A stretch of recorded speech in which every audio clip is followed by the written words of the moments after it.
All right, well, we are coming up on our next session here, and we have Jean Dooley coming on board, and I feel really good about being able to get people in the right places now. I'm super excited to have y'all both here. I'm sorry we're running a few minutes behind schedule. For everybody listening, I'm going to defer the rest of this talk, the time, to Michele and Jean, who have put together a great bit of information, and then I will kind of add to or supplement on some of the things they're talking to. I was going to do a segment following, but I think we'll do that as a bonus to respect everybody's time and to make sure that Michele and Jean have the time for them. So real quick, I've had a great time getting to know both of them. Jean just in a quick visit the other day, and Michele over the last few years. But just a little bit about them. Jean actually creates strategies and portfolios for high net worth individuals and their families based on customized financial plans and their unique needs. And what's great about Jean is he takes a holistic approach to wealth management and advises clients in everything from education and retirement to lending, asset allocation, creating a legacy, and more. And he's been helping clients achieve their personal and financial goals since 2009. He and his wife Annie live in Austin with their two children. And when he's not in the office, he's playing tennis or riding horses, and supports the future of healthcare in Texas as a member of the Seton 50. And here to ask Jean questions is our own Fertility Foundation board member, Michele Rosas. We're very thankful that she has come on board to the board this year. She's an advocate for access to fertility treatments as well as providing information about fertility. And because of her personal struggle with infertility, where she underwent IVF to have her son, Michele deeply believes in the mission of the foundation and its drive to help others in need. Professionally, she's a CPA who started her career at PricewaterhouseCoopers and now works for Expedia. In her free time, she loves spending time with her family and friends and cooking, reading a good book, and traveling, which I think we are all probably ready to get back to after this past year. So with that, I want to thank you both and turn this over to you. I know this is a segment that's so very important. It's near and dear to my heart, and I'm just super thankful that you guys have carved out some time to be here with us today. Thank you, Heather, and thank you, Jean, for being here with us today and for sharing your wealth of knowledge with us. Well, it's an honor and a pleasure to be here. I just hope I could be of some help. So as you guys have probably heard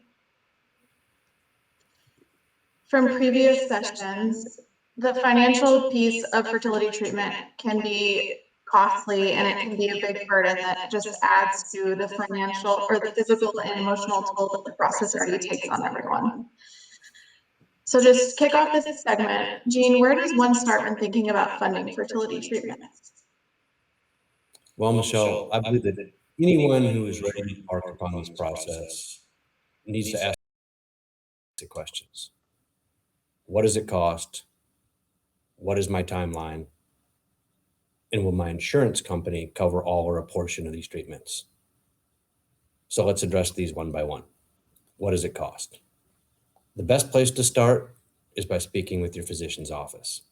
They should be able to give you a pretty accurate estimate for your unique treatment plan. The better dialogue you have with your physician, the more accurate your estimate will be. So now you have a starting point. What is your timeline? Can you wait to save more money, or is the diagnosis more time sensitive? Obviously, the more money you can save prior to treatment, the better off you're going to be.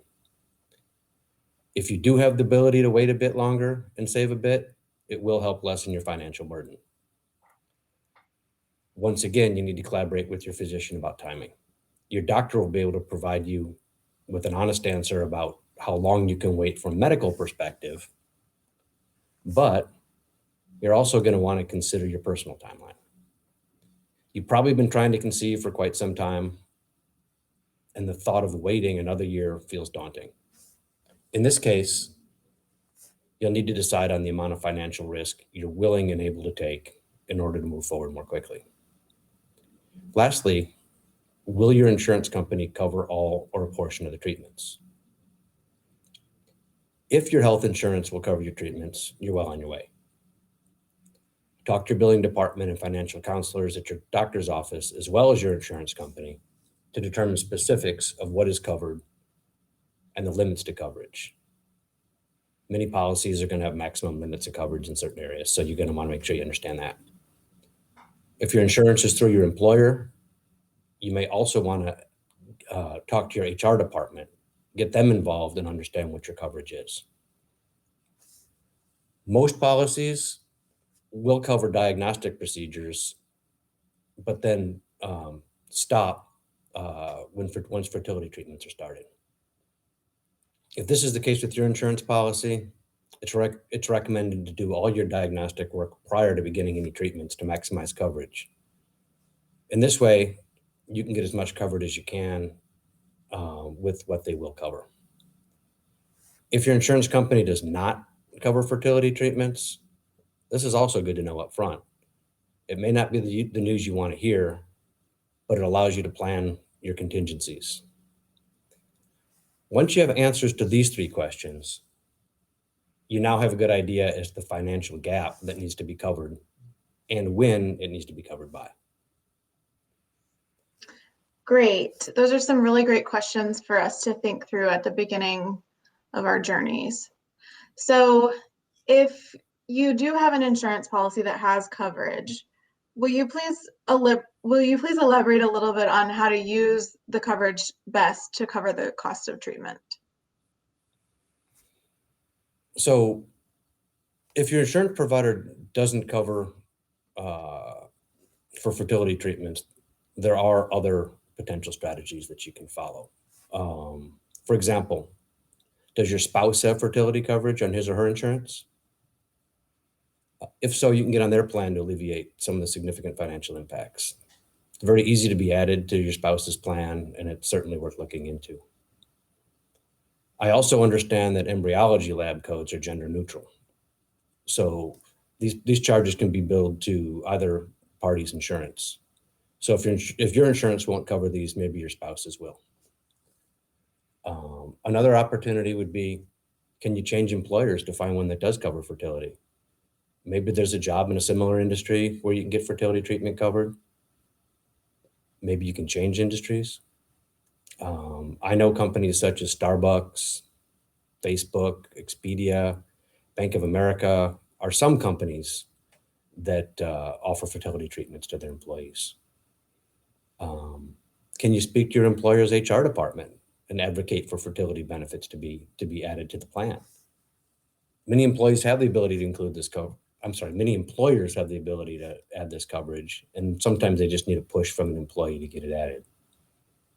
And that's also a good question for your spouse to ask their HR department, because you never know where you may be able to find these benefits. Are you under 26 years old? If you're under 26, if you're fortunate enough to have your parents or one of your parents have fertility coverage in their plan, maybe you could be added to their policy. It's another creative way to look at trying to get some coverage. Can you add a rider to an existing insurance policy? Now, this isn't an easy option and it can be costly. And then also the riders are separate and specific for different parts of the process. So for example, if you get a rider added that covers IVF procedures, that may not cover medications, or one that covers medications may not cover IVF. So you may have to look at different riders in order to do that.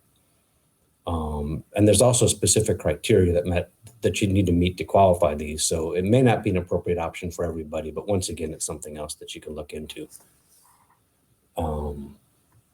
So those are some of the things that you can kind of look at that are outside the box there with insurance. Thank you, Jean. I know insurance is something that everyone would love to have. And so these are some great options for all of us to think about if we don't currently have insurance coverage. So outside of insurance, what are some other ways that we can cover the cost of treatment? Sure. So obviously, as I said before, insurance is your best option if you're fortunate enough. But once you've exhausted those avenues, you can look at some of the following things. Can you get a grant from an organization such as the Fertility Foundation? This is an excellent way to help mitigate some of your costs. Fertility Foundation will offer grants up to $10,000 if you meet the qualifications necessary in order to get that grant.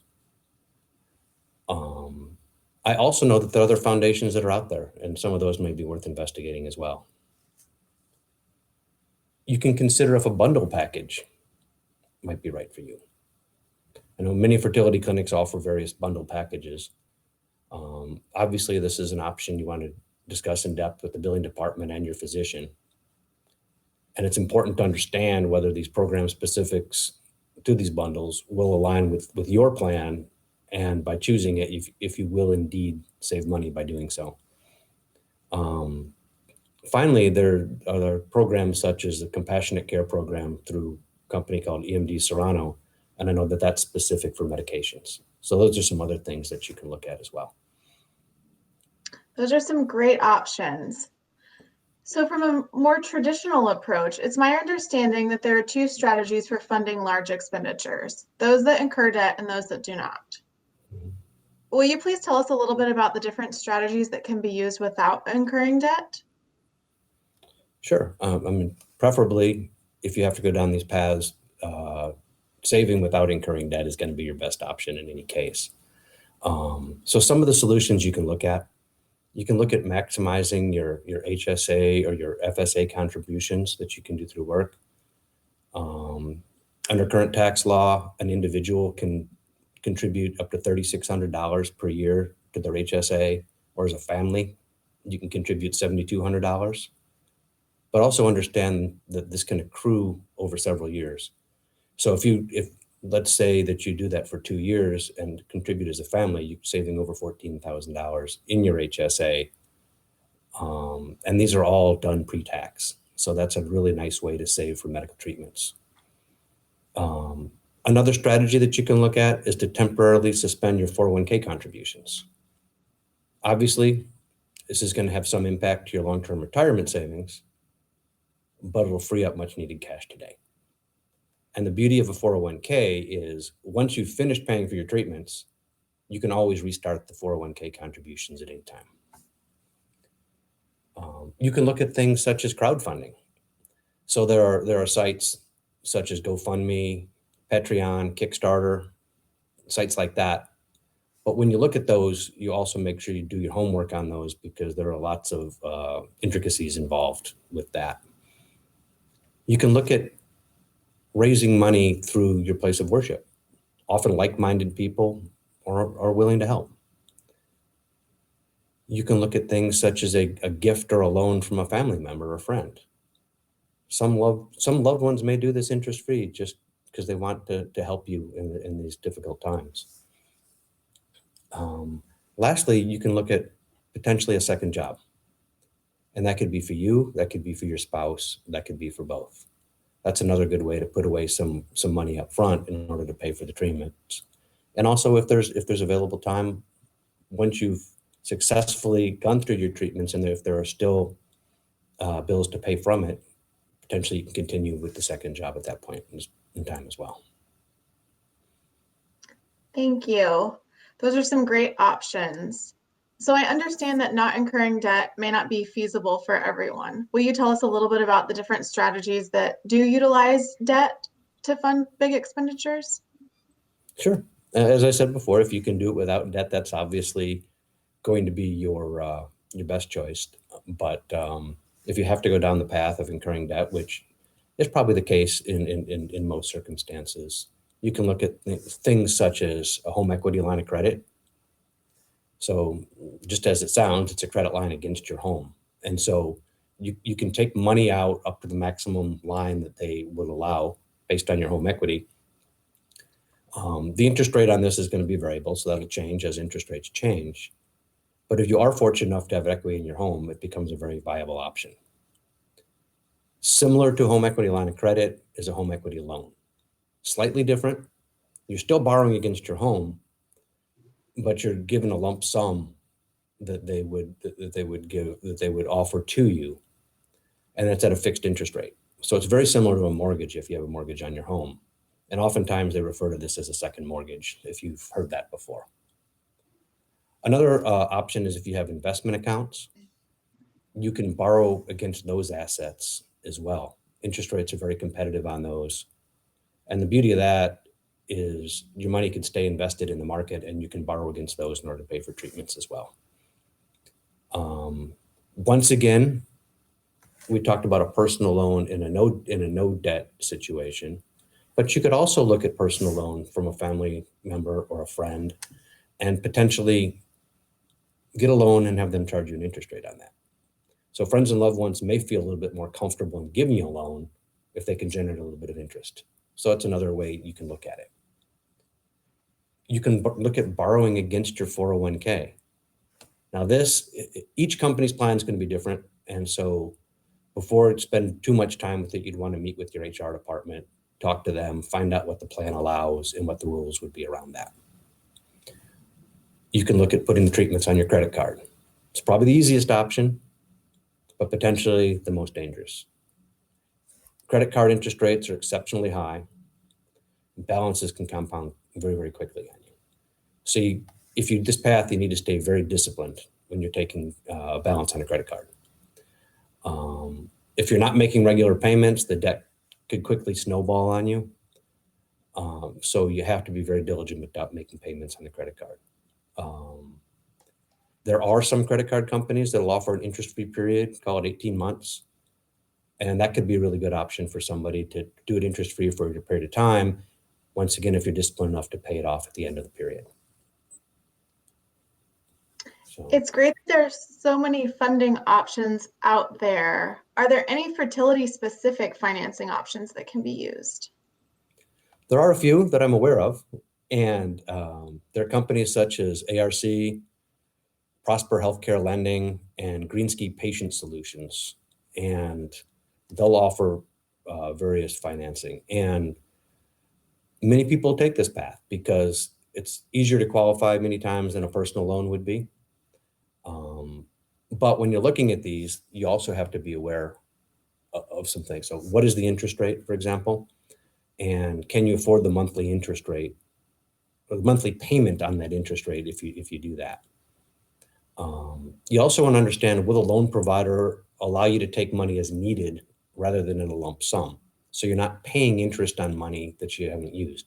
So for example, say you get a $10,000 line of credit from one of these companies, but you've only at some point in time used $2,000 of that line of credit. You only want to be paying on that $2,000 rather than the full $10,000 if you can, if that's something that they allow.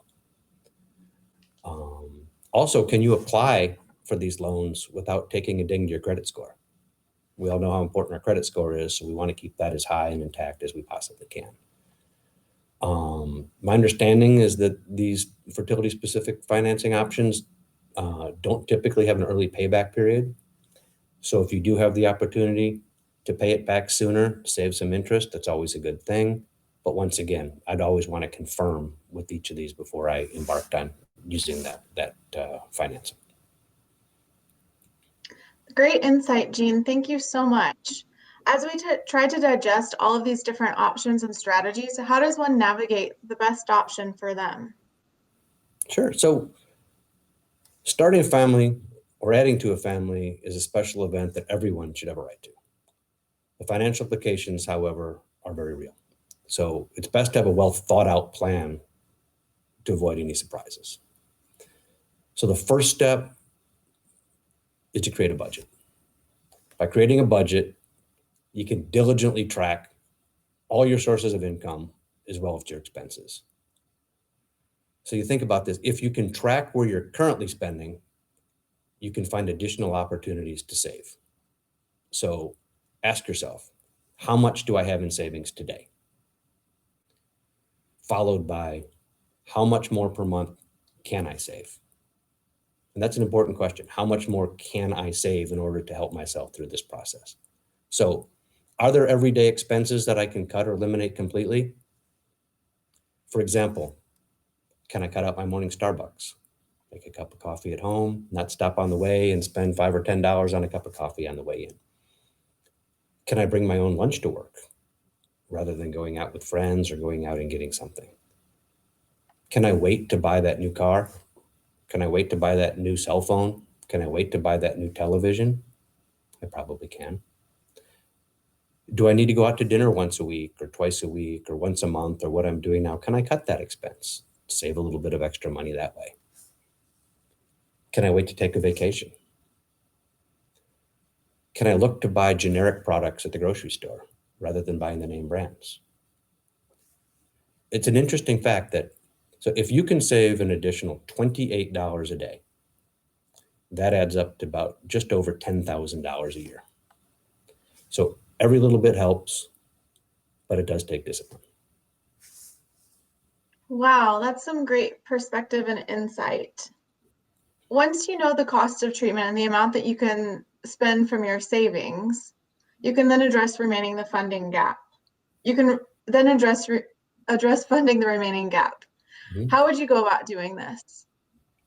So as we talked about a budget, I would take a systematic approach in order to minimize my out-of-pocket expenses as much as possible. So the first thing I would do is to exhaust all the out-of-the-box options that we discussed, insurance being the most important. The more you can successfully navigate these options, the less amount of money you'll need to come out of pocket. Secondly, I would try to exhaust the no debt options. They obviously also have a financial impact. It's still money that you would need, but you won't have the compounding effect that you would have of having to collect interest and doing interest financing. Last resort would be financing. If this is your only option, very likely it will be. You need to make sure that you understand what amount that your budget can truly handle. You want to make sure through this whole process that you're talking openly and honestly with your doctor, their billing department, financial counselors. Make sure that they can help guide you through this as well. They're all professionals and can help you to make the right decisions. So this should be a happy and exciting time in your lives. I know it can be stressful. I hope by following some of these strategies, we can help alleviate some of the financial and stress involved. I wish you luck. Thank you, Jean. You offered lots of great options for all of us to consider for funding large expenditures. This knowledge is useful when thinking about funding fertility treatments, as well as any other big ticket item in life. Thank you for educating all of us today. I'm going to hand it back to Heather now, in case we have time for questions and anyone has any questions. But thank you all for listening to this segment, and we truly hope that it was helpful. Hey there. Thank you, guys. That was great information. I really appreciate the looking at the financial piece, because I know when you're in the throes of it, the logic and the financial piece just goes out the window, because it's just so emotional and you're just desperate to get to the next step. So I completely understand that, but it is kind of piggybacking off of the last presenter. You want to get it in, you want to get a clear head on, so that it doesn't cause additional unnecessary stress down the line. Had a couple of questions that come in, and we'll wrap up quickly to respect your time. One person asked if you had to pay taxes on funds received from crowdfunding. I don't have a specific answer to that, but I would think yes. I mean, it's income coming in. I would think you would have to pay taxes on that. And just a disclaimer, I would, just for everybody here, obviously you want to consult your legal and tax professionals before making any financial decision. I'm sure Jean mentioned that at the very beginning, but I just always want to make sure that you guys go talk to your own professionals and take this as education or educational advice, not necessarily, go jump off this and execute. You obviously want to talk to folks that are doing what they need to. Also, that under the CARES Act, there was something about being able to take out money against, or not borrow against, but actually withdraw from some retirement accounts without penalty. Do you know anything about that? I know that was the case in 2020, and I don't think, I'm not an accountant or a tax attorney, but I know that was the case in 2020, and I don't believe that in 2021 they have made that clear at this point in time. Okay. But that would be a better question for somebody that does taxes, I believe. For sure. And that's another, if I can just chime in, to, talk to your tax professional too, because they may know of certain things like that, because their job is kind of to know what in the heck is going on in Washington, D.C. and how it affects all of us. So, Yeah. kind of a helpful, another, I guess, player on your team if you have a CPA that you can reach out to a little bit. um, so I think that's all the questions that had come in on that particular topic. Would you guys both like to just leave everybody with some final thoughts on the financial piece and just some advice, I guess? Sure. So as I stated before, this is, if you can get your financial house in order for this process, I think it's going to make the process go a lot better for you. You'll be, I think you can be more relaxed, take a lot of stress off of your plate as you do this. And the most important piece is hard work in looking through all these various types of funding opportunities.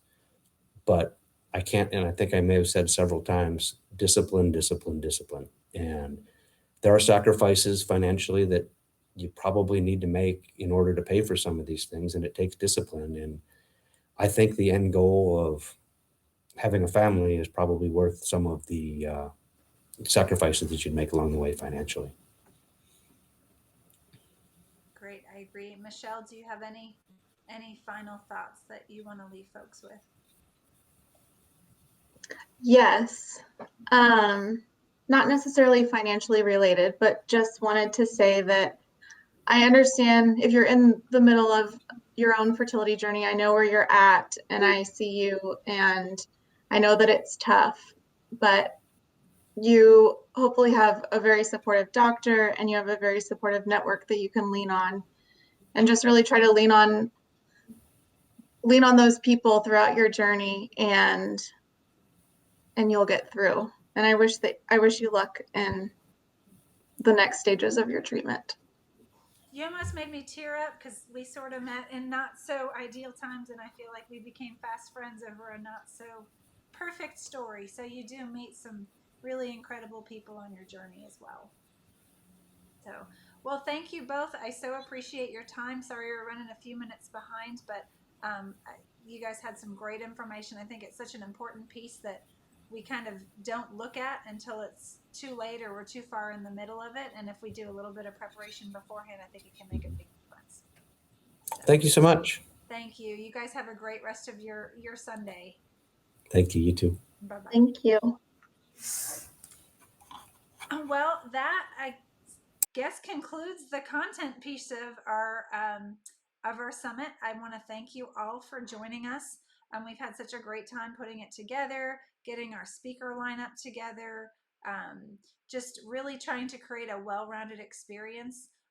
It's our goal to share this information throughout the next months and over the course of the year, and really just to be a support to you. We're here to help you however we can. We want you to share our message. We want you to share this information. And just know that there are people out there with you. I think Michele said it best when she just said, we see you, I see you. We all know that this is tough. And while other people have stories and journeys, when you're in the middle of it, you know, yours is your story and it's very personal to you. And not to lose sight of that fact, and one day at a time, and you come out the other side of it one way or another. So just take a deep breath, do your best to get through each and every day, and we're here to support you. So thank you once again for giving us so much of your day, and we will leave you here with just a couple of hopefully inspirational videos of past grant recipients, just to sort of share their stories with you, and feel free to watch or sign off or what have you. So thank you once again, and have a wonderful rest of your day, and here's to success on your journey. I will get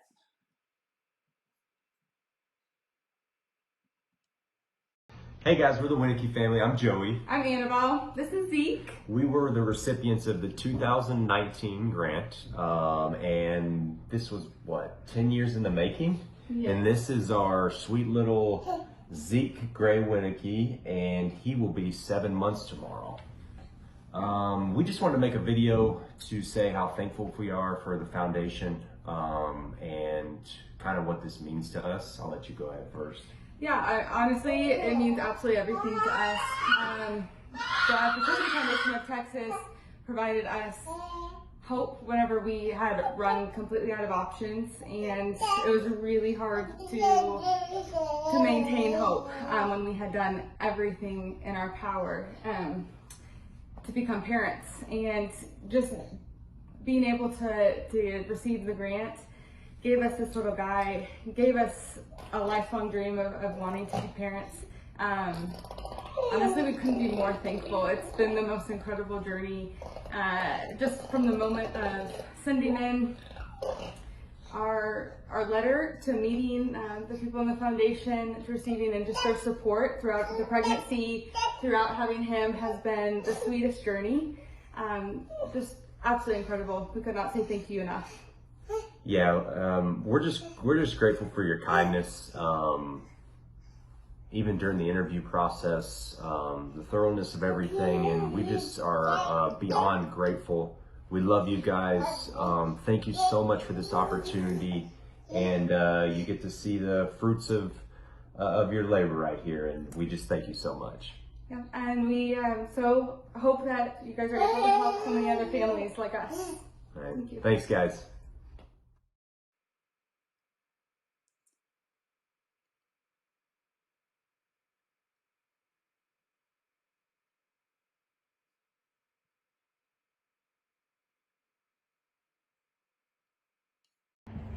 Hi, I'm James. This is Aaron, and this is our daughter, Mora. We would like to show our appreciation to the Fertility Foundation of Central Texas. Without their help, we would not get to have our baby Mora. The summer of 2018, we came across the Fertility Foundation of Central Texas, and we were able to achieve one of their grants. With that, we were able to have a second round of IVF with our last embryo, and we were able to get our sweet baby Mora.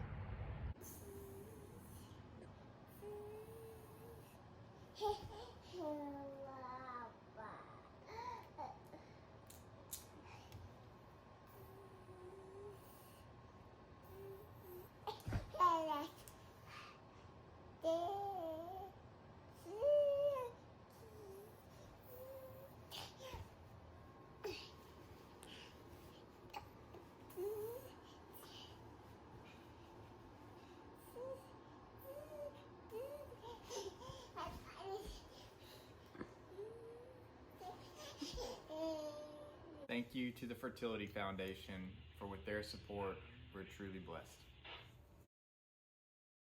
Everyone's gonna be on there? Yep.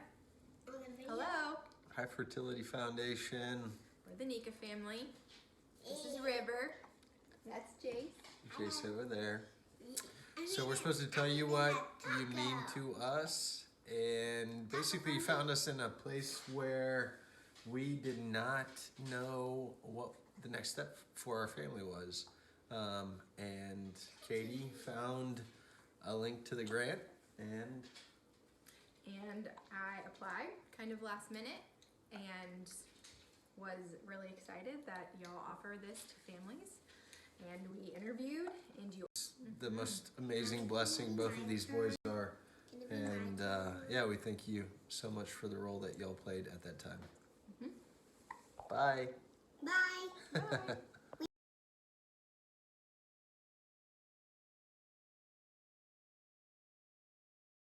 We're not very good at recording, so we're gonna do the best we can. Hello, how you guys doing?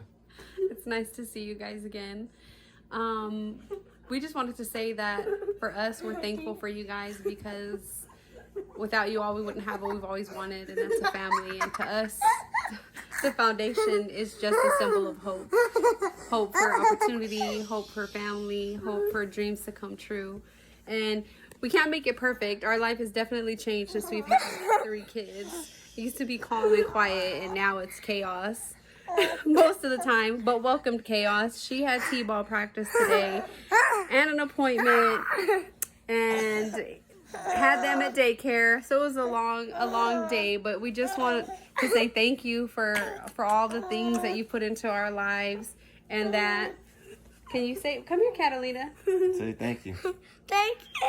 Say thank you. Thank you from the Black family. God bless you guys. Hi everyone, I'm Rosa. And I'm Travis, and here are our two miracle babies, Allie and Zane. Can you guys say hi? We're the Beachies. Say hi. Fertility Foundation, we just wanted to make this video for you guys. Fertility Foundation of Central Texas was really a meaningful step in us having kids. We've tried for 6 years. Well, it was about over 6 years. And we had tried a lot of different things, like most parents do. We try to figure out what's going to work, what's going to take. IVF was kind of our last step that we wanted to do, and Texas Foundation or Fertility Foundation of Central Texas was really the spark that got us on our path. Getting the grant, the $10,000 grant, was really what got us going. Obviously IVF is expensive, and that really got us going. We don't know if we'd have these two little miracles. Ellie, can you say hi again? Oh, there she goes. We don't know if we'd have them today if it wasn't for Fertility Foundation of Central Texas. Do you want to say anything about the team there? Carol Silverberg and the rest of the board were very helpful, very kind and caring, and thank you all for supporting us on our journey.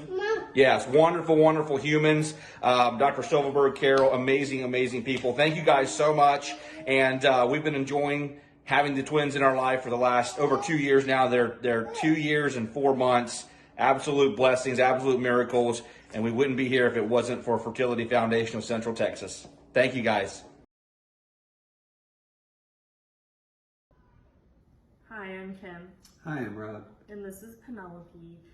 Our story starts in 2018 when I had a stillbirth of a male child. I was 28 weeks pregnant.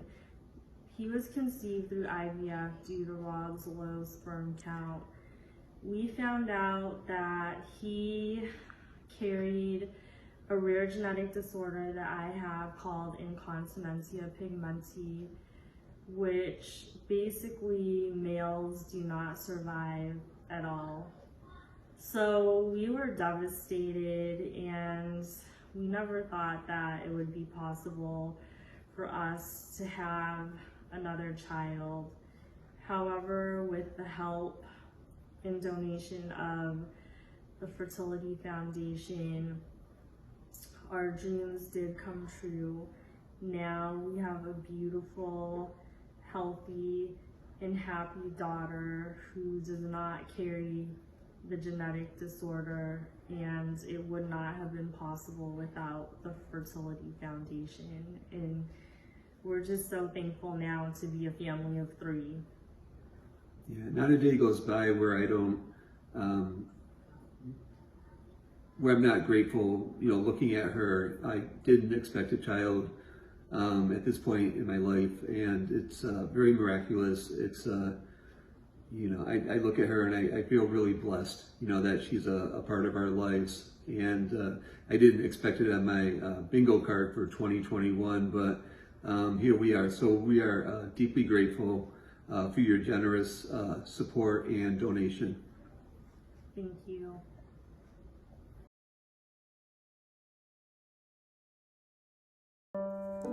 The best part about being a parent is when your little one looks up to you, because they know that you're their most important person, like nobody else matters. That connection is undefinable. Holding his tiny hands, walking with him every tiny step, that was all made possible with the help of the Fertility Foundation of Texas family. Your immense support and understanding of our needs made our dreams come true. Thank you for these wonderful moments you've made possible. Infertility is a hard reality, but with much support, science and faith, even the most impossible things become a miracle.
We knew having Rowan would change our lives. And we knew being parents would be hard work.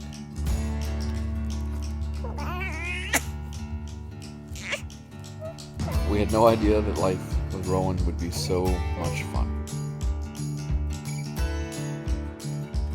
Or how she would shape the lives of her grandparents and uncles, our friends and family.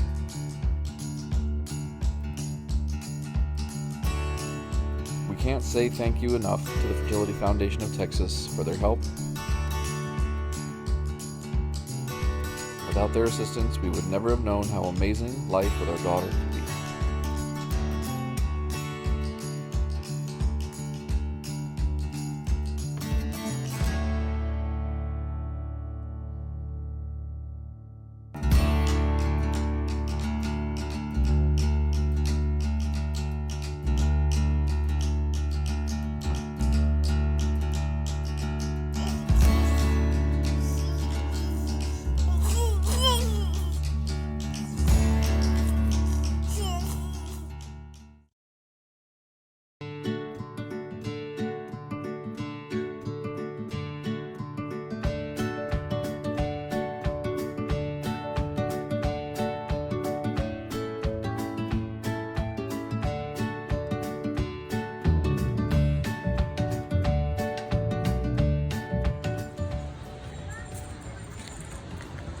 Good job. Keep going.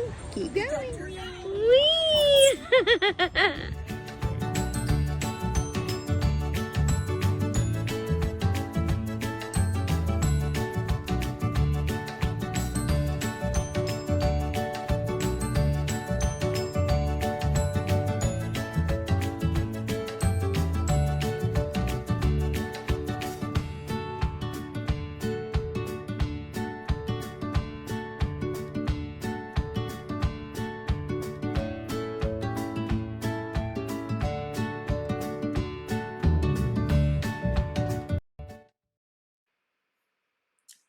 Well, I'm not sure what happened there. Well, with that, I want to thank you all for a wonderful day. Hope that those videos gave you some inspiration and some hope.